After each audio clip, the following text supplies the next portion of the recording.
दरभंगा शहर के पश्चिमी छोर में अवस्थित मिथिला संस्कृत स्नातकोत्तर शोध संस्थान है, जो कबरा घाट से प्रचलित है, जो विश्वविद्यालय थाना क्षेत्र के अंतर्गत यह पड़ता है।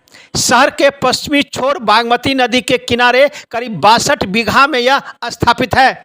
26 सितंबर को मुख्यमंत्री नीतीश कुमार का संभावित परिभ्रमण कार्यक्रम है। इसको लेकर तैयारियां अंतिम चरण में है। जिलाधिकारी एवं वरीय पुलिस अधीक्षक ने आज स्थल का भ्रमण किया एवं तैयारियों का जायजा लिया। जिला पदाधिकारी एवं वरीय पुलिस अधीक्षक ने पूरे परिसर का भ्रमण किया एवं गहन निरीक्षण किया।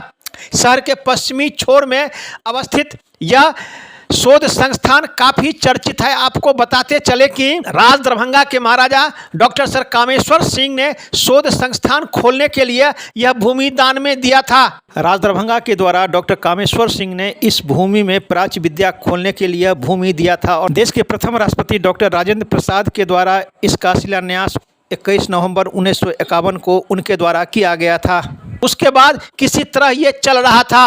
वर्तमान में मुख्यमंत्री नीतीश कुमार प्रगति यात्रा के क्रम में दरभंगा आए थे, तो इन्होंने शोध संस्थान के बारे में कहा था। उसी को लेकर 26 सितंबर को यह दरभंगा आ रहे हैं और शोध संस्थान में कई योजनाओं का शिलान्यास करेंगे। आपको बताते चले कि इसी को लेकर तैयारियां अंतिम चरण में हैं। अब आइए सीधे ले चलते हैं पूरा क्या ये शोध संस्थान है। इस संबंध में जो यहाँ के निवासी हैं उज्जवल कुमार, उनसे हमने जानना चाहा कि शोध संस्थान के बारे में क्या जानकारी है, यह शोध संस्थान क्या है, किनके द्वारा दिया गया। इस संबंध में उन्होंने मीडिया को विस्तृत जानकारी दी। वहीं क्या कुछ निरीक्षण हुआ है, इस संबंध में दरभंगा के जिला पदाधिकारी ने भी मीडिया को दी जानकारी। देखिए एक रिपोर्ट दरभंगा दर्शन न्यूज से मनोज झा। प्रगति यात्रा में माननीय मुख्यमंत्री जी का यहाँ आगमन जनवरी में हुआ था और उस समय माननीय मुख्यमंत्री जी के द्वारा 10 योजना का घोषणा की गई थी।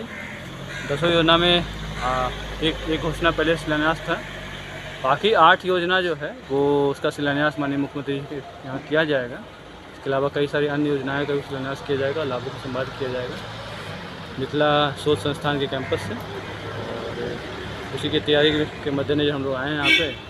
सभी तैयारी कर ली चुकी है और हम समझते हैं कि सभी को अच्छे से होगा। सर यहाँ क्या कुछ शिलान्यास होने की उम्मीद है? क्या कुछ प्रगति यात्रा की जितनी भी घोषणाएँ थी वो सभी धरातल पे उतारने हेतु सभी का टेंडर फाइनल हो गया और वो स्टार्ट हो रहा है। उसी का शिलान्यास को स्टार्ट किया। सर इसी परिसर में सब कुछ बनना है क्या? या इसी परिसर में, ये भी एक परिसर है जो अनाउंस हुआ था। अन्य योजनाएं जो है डिफरेंट जगह पे है, सब जगह शुरुआत हो गई है। एक कॉमन सेंट्रलाइज जगह पे उनका शिलान्यास हुआ। सर इसकी स्थापना के जड़ में दानवीर महाराजाधिराज डॉक्टर सर कामेश्वर सिंह थे, जिन्होंने इसकी स्थापना की। प्राच्य विद्या के प्रचार प्रसार एवं गुणवत्तापूर्ण शोध के लिए इसकी स्थापना की गई 1951 ईस्वी में। तत्कालीन राष्ट्रपति देश रत्न डॉक्टर राजेंद्र प्रसाद के द्वारा इसका शिलान्यास हुआ। उस शिलान्यास कार्यक्रम में तत्कालीन राज्यपाल माधव हरि अने MS अने, तत्कालीन मुख्यमंत्री बिहार केसरी डॉक्टर श्री कृष्ण सिंह, संस्थापक महाराजा डॉक्टर कामेश्वर सिंह जैसे गरिमामयी लोगों की उपस्थिति में इसका शिलान्यास कार्यक्रम हुआ।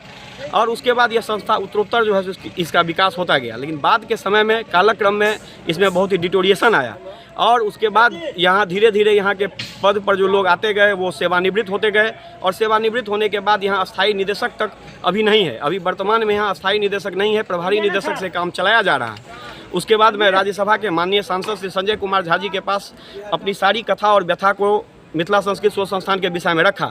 उन्होंने इस विषय पर व्यक्तिगत अभिरुचि लिया और व्यक्तिगत अभिरुचि के कारण ही बिहार के माननीय लोकप्रिय मुख्यमंत्री सूबे के उनके प्रगति यात्रा के एजेंडा में यह सम्मिलित हुआ और प्रगति यात्रा के दौरान इसके लिए घोषणा की गई कि 48 करोड़ रुपये से भवन का निर्माण किया जाएगा, जिसमें शैक्षणिक भवन और अन्य भवन है, और 8 करोड़ कुछ लाख से पांडुलिपि का संरक्षण और संवर्धन होगा। 12,500 से अधिक पांडुलिपि, अति प्राचीन और दुर्लभ पांडुलिपि का यहाँ आकर्षक संग्रह है, जिसमें कि ज्ञान निधि, अमूल्य ज्ञान निधि छिपा हुआ है। तो कहीं ना कहीं आज हम लोग इस बात से बहुत ही गौरवान्वित महसूस कर रहे हैं कि संजय झा जी के प्रयास से संस्थान के विकास को पंख लग रहे हैं।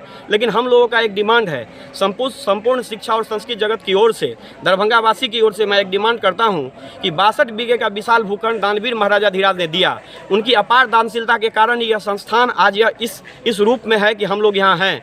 तो क्यों न उस दानवीर महाराजाधिराज डॉक्टर सर कामेश्वर सिंह की आदमकद प्रतिमा भी इस परिसर में लगनी चाहिए। यह हम लोगों का डिमांड है, जो कि हम लोग संजय झा जी और माननीय मुख्यमंत्री से उस दिन जरूर रखेंगे। ये बताइए कि जो कितने की लागत से ये सारा कुछ होने वाला है? ये 48 करोड़ की लागत से शैक्षणिक और अन्य भवनों का निर्माण होना है, जिसका कि माननीय मुख्यमंत्री विधिवत शिलान्यास करेंगे। 8 करोड़ रुपए की लागत से, लगभग 8 करोड़ रुपए की लागत से पांडुलिपि के संरक्षण और संवर्धन का काम होगा। जो अति प्राचीन पांडुलिपि जो है, अति प्राचीन दुर्लभ पांडुलिपि के लिए ही सुविख्यात रही है यह संस्था। 62 बीघे का भूखंड होना कोई बहुत बड़ी बात नहीं है, लेकिन प्राचीन दुर्लभ पांडुलिपि के कारण ही सुविख्यात रही है। तो यदि पांडुलिपि का संरक्षण और संवर्धन होगा तो कहीं ना कहीं आने वाला जो हमारा जनरेशन है वो इस ज्ञान निधि से रूबरू होगा और वह आगे जो है सो उसको आत्मसात करेगा, आगे बढ़ेगा। नाम बता दीजिए। उज्ज्वल कुमार।